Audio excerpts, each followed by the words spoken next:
Hello everyone, this is Sherry Truhlar, charity auctioneer with the firm Red Apple Auctions, and today I wanted to talk to you about an item idea for your live auction or your silent auction that has to do with research-related excursions. And I got to thinking about this because I had participated on a conference call. I'd been asked to speak on a webinar that was talking about procurement. And one of the people who had called in was working for an Alzheimer's-related nonprofit. And on the webinar, we were talking about how it's nice to tie in your items to your mission. And she said, well, I'm a bit stumped here because I work for, this Alzheimer's group. And what sorts of ideas could you give me that might bring awareness to my mission but still be of interest to the audience?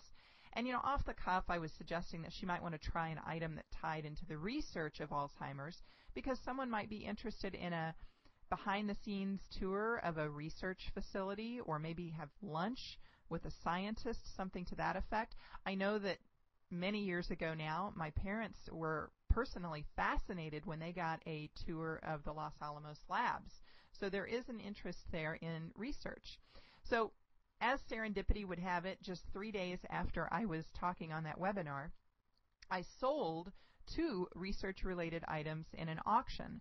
And so I'm going to tell you about those now with the hopes that you can be inspired, and if it ties into your own type of nonprofit, you can use this idea directly.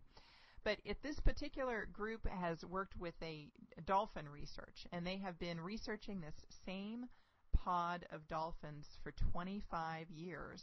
The organization is founded by a scientist, and the auction it's a small group of people. I think it's fewer than 100 people participate in this particular auction. So it's certainly not large. It's just getting off the ground as far as galas go.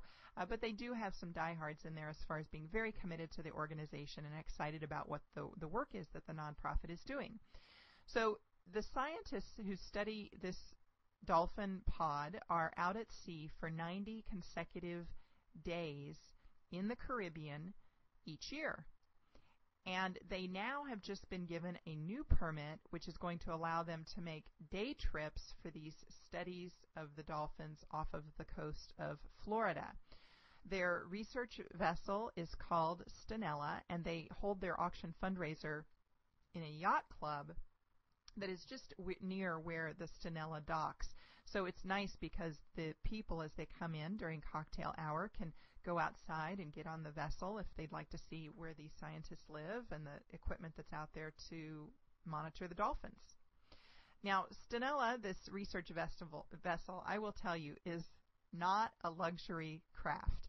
It's been retrofitted to accommodate all of the scientists and all of their gear, of which there's a lot. They've got these bunk beds on the research vessel. I think there is maybe 6 of them. They have a very small bathroom, or a head as it's called on the ship. So this is not a beautiful yacht, and it's important for you to understand that because of what I'm about to tell you.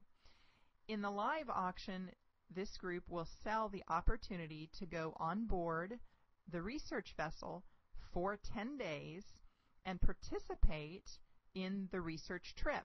So during those 90 days when they're out there at sea, there's 10 days that you can go out there and be with them.